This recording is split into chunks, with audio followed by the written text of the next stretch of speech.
But wait, there's more. Okay. Clap. One. Okay, so for context listeners, people need to understand that Simon and I very, very rarely do anything even close to preparation.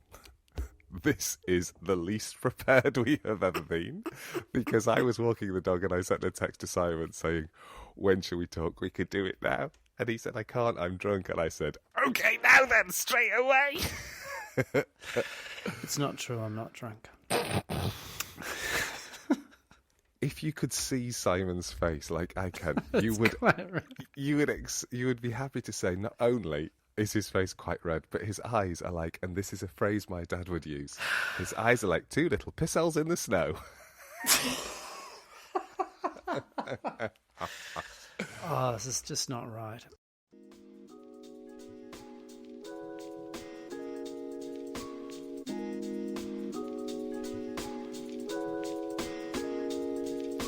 This is a podcast in which two friends have serious conversations about silly things and silly conversations about serious things. I'm Simon Ellis. And I'm Lee Miller. Welcome to Midlifing.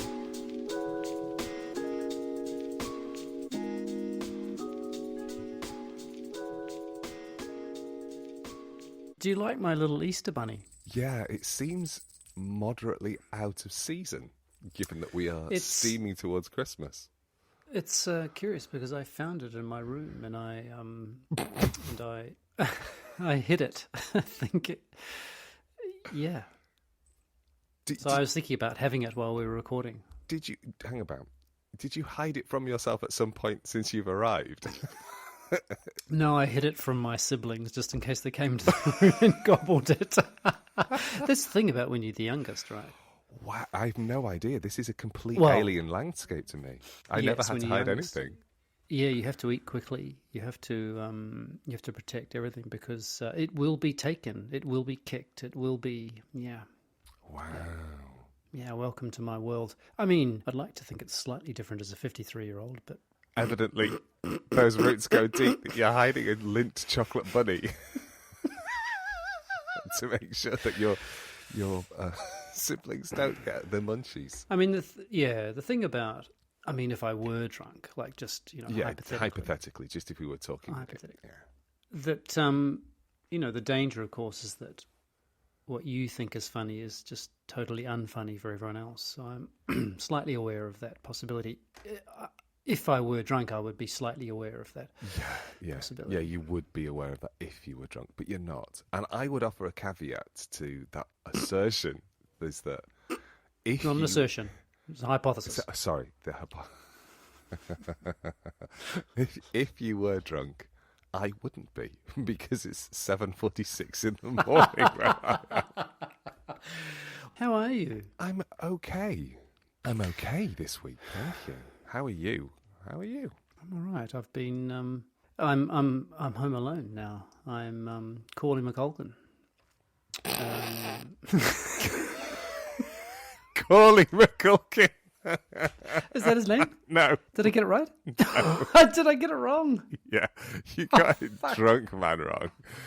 I'm calling. I'm close though, right? Close, yeah. It's you spoonerised him. He's Macaulay Culkin. You're gonna have to cut all of this. Oh fuck no! This is Hi, gold. We can't ever make lawyer money if we don't take this seriously. Oh come on, Joe Rogan's a billionaire. And he just shouts at people for not being him. But I don't think he shouts at people while drunk. If I were. Was he the one who had Elon Musk on while Elon Musk smoked a marijuana cigarette? I think it was. Well, I think that was Joe Rogan. Or was it Howard Or as I Stern? like to think of him as Ro Jogan. Yeah, I'm okay. I'm home alone. You're home alone, yeah. It's strange. Have you heard of Swedish death cleaning?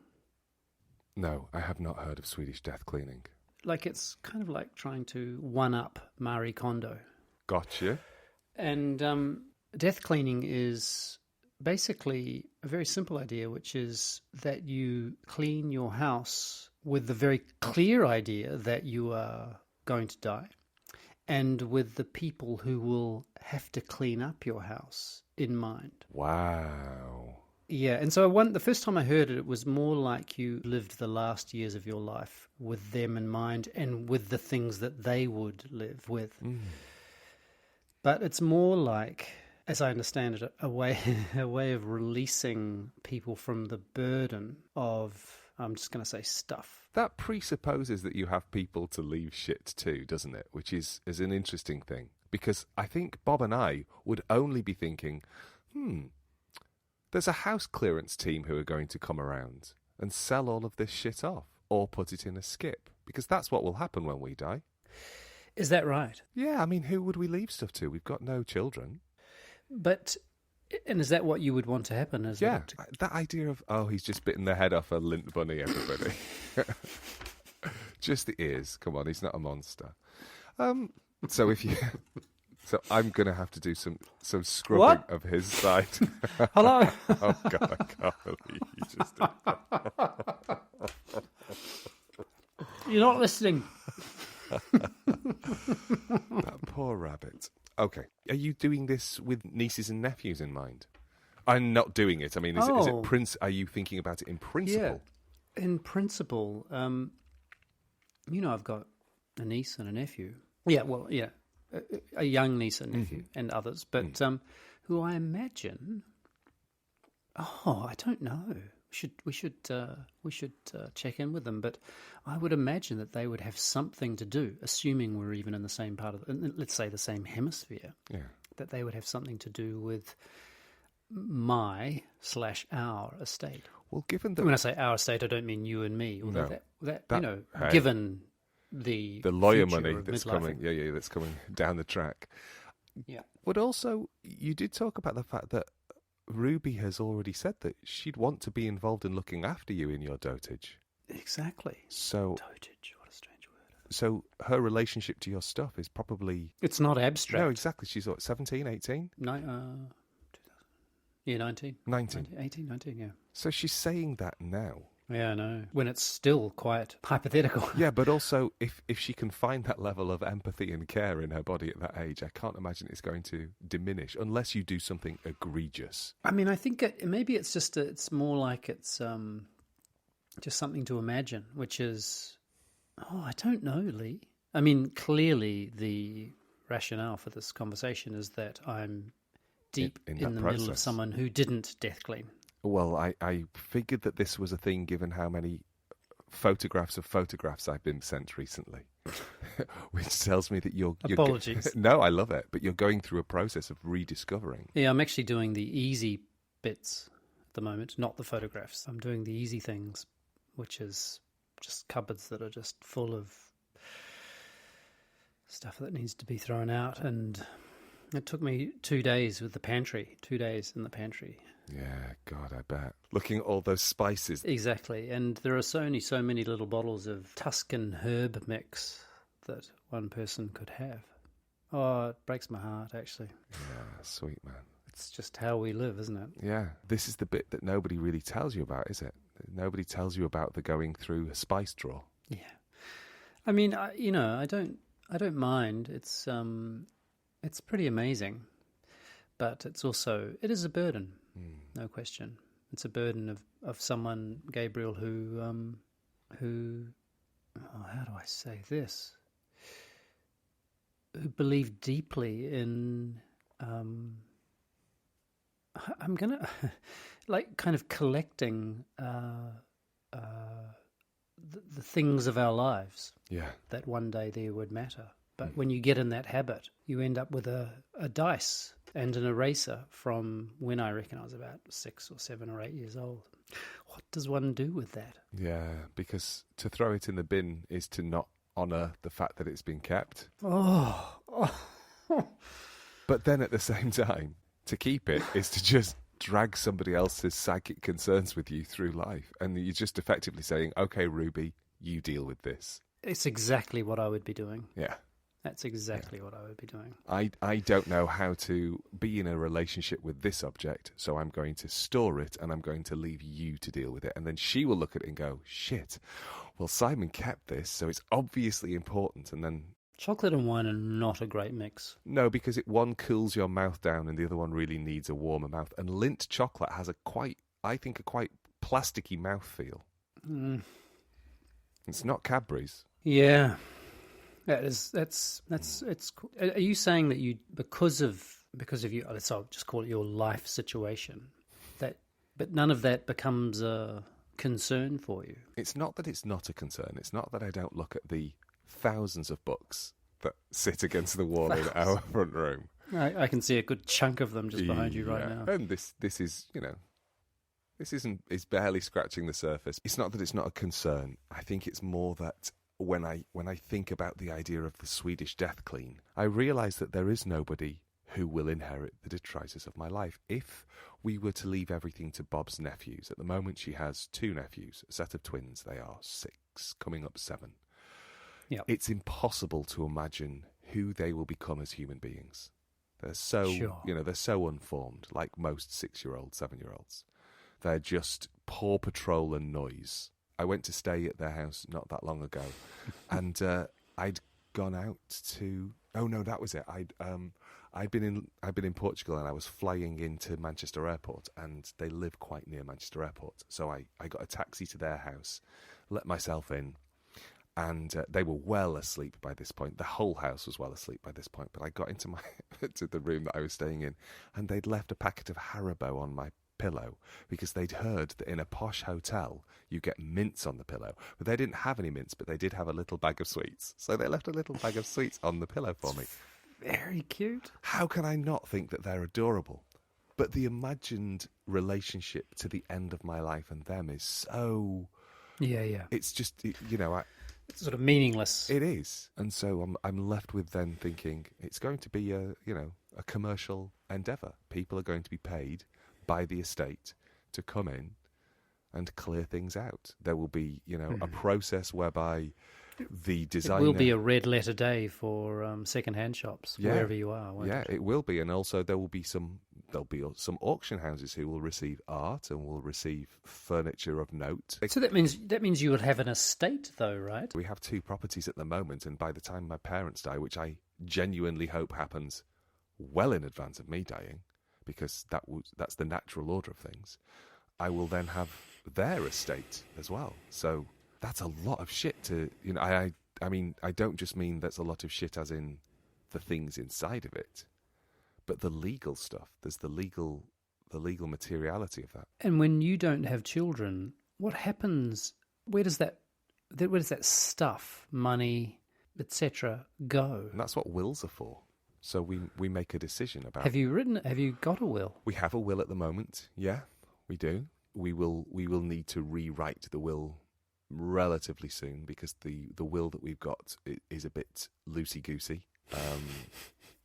So we will write a will and we will dispose of the things that we have accrued. Will you give me Jeffrey? Well, I don't think Jeffrey will be alive by the time I die. Again, I really hope he won't be. And secondly, I kind of hope you're dead as well. Sorry, I won't pretend. Excellent show title. I kind of hope you're dead as well. I don't wish to be harsh, but I kind of want to. I want to make old bones. Gee, being human's strange, isn't it, Lee Miller? Well, it's because we keep forgetting that we're animals. We keep forgetting that we're animals because we gather all of this stuff around us and we Swedish death clean, or we Marie Kondo, or we leave it all to the cat's home, and we forget that effectively we are apes. We are, aren't we? And I think probably we keep dice and rubbers and thousands for of those books. Reasons. Yeah, but actually just to forget that to pretend that we are not covered in the animal stink that we are. Man, that was a downer, wasn't it? And it wasn't supposed to be, because actually the thing is, I think being an animal is awesome. Yeah. I wasn't actually hearing it as a kind of negative thing, but I guess it reminded me because I hope our midlifing listeners are not too tired of all this. But although we did have an email about someone who binged. We did have somebody who binged. Was it 4 months in 2 weeks? Yeah, it's like, ooh, I bet your head was spinning. I can't imagine listening to your voice or my voice so much over a short period of time. But yeah, I guess the word that comes to mind if I think about my experience over the last month, really, almost to the day since I got out of MIQ, it's just like primal.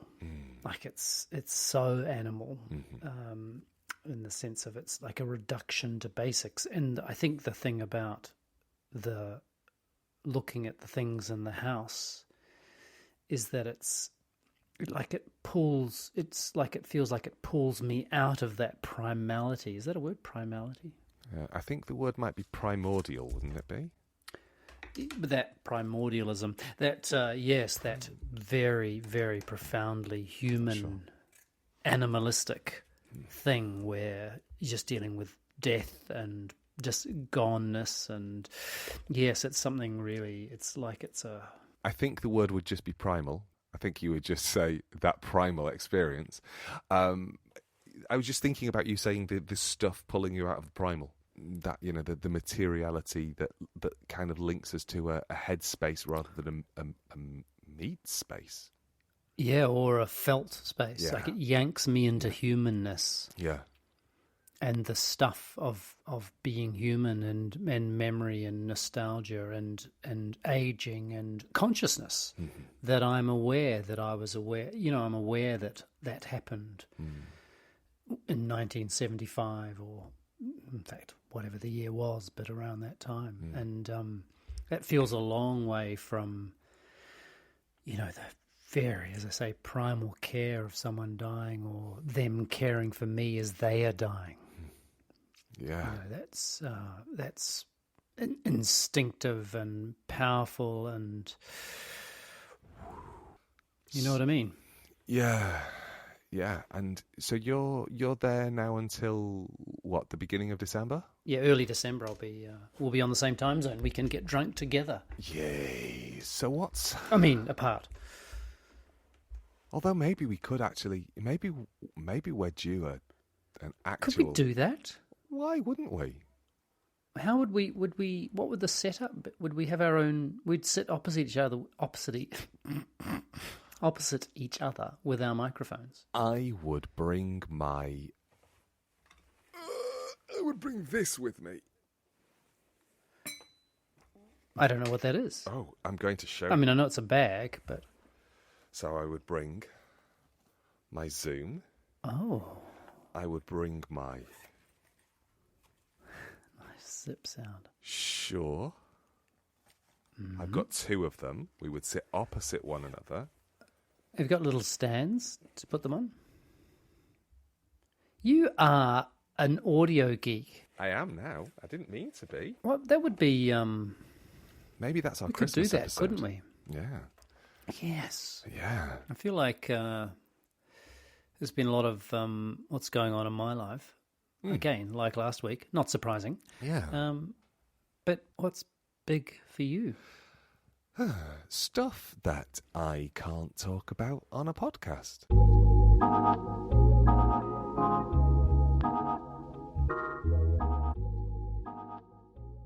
Life's fine. It's doing that thing where it ticks along in the background, if that makes sense, that things continue to develop and change. But also, I'm just doing the thing where I go in and I teach. And I revalidate a degree, and I validate a new degree, and so there's stuff you know how to do. There's stuff, yeah. So it's not that I'm on autopilot, because that suggests that I'm not actively involved in the material that I'm generating for people. But there's a groove that is sort of I've been able to slip into, which has been quite lovely. So I'm just sort of enjoying myself. Yeah, I go away for 2 nights a week. I stop in a Premier Inn. I sleep. What's not to like Yeah, about exactly. that? Come on, those beds. Yeah, I sleep like a log. Really, like just pass out and then wake up in the morning and go, oh, do some yoga. So I also have this, oh gosh, this is tricky. I also have a strange sense that I'm marking time. Oh. I was actually going to just ask you, like what matters to you at the moment? It's a very hard question to answer, Simon. It seems to be related to the... Yeah. I think that what matters to me is Okay, so I discovered... Other than lawyer money, obviously. Obviously. But I discovered something doing this podcast with you, that I enjoy talking and I enjoy listening, and then I enjoy taking the words and chopping them up and then sending them out into the world. And making both people sound smarter than they are. Or sillier. Yeah. Or sillier than they are. In both directions by a factor of a significant number. But I also... I like talking to people, so I've set up a series of interviews with people who I want to have conversations with, and one of them will take me back to Lisbon again. There's an actor called Nuno Lopes, who is in a TV show on Netflix called what's it called? White Lines. It's about drug trade, and I think it's set on Ibiza, and he's somebody that I'm interested in because he's an actor, but he's also a DJ, so he has a really complicated relationship to the idea of an audience. So he's agreed to sit down. Or wide, right? Yeah. They're quite distinct. Distinct, yeah. So I'm going to sit down and have a conversation with him. I just had a conversation with another actor called Art Malik, and I'm just sort of setting these conversations up, which is why I've got a bag full of Radio Geek recording equipment. Audio kit. Yeah. And that's what matters to me at the moment. Huh. And I guess that means... So midlifing has spawned... Is that fair to say? I think what midlifing has done is it opened up that... it's made me... So obviously I've been always expected to be engaged in research in all of the jobs that I've done. Sure. And sometimes I enjoy one bit of it, which is the finding stuff out. And I don't enjoy the other bit of it, which is the telling people what I found out. You mean the reporting of that stuff you found out? Yeah, it's not so much that I don't like writing. I do like writing a great deal. What I don't really like is the fannying around of trying to get it out into the world. Talking to a publisher and saying, oh, would you mind if? And then they go, oh, can you give me a draft chapter about that? And it's like, oh, can you just say yes or no? And it's all of that stuff. You know, that stuff just means that I tend to write things and then just not do very much with them. Because it feels... it just feels that there's a mechanism that is in between me and the ideas. So, what do I care about? I care about doing this, and Bob's part of it. So we are involved in conversations with each other, and she's talking to other people, and so we're just getting on with this. What I guess we could talk about as a research project, but the truth of the matter is, it's just a fun thing that we're doing.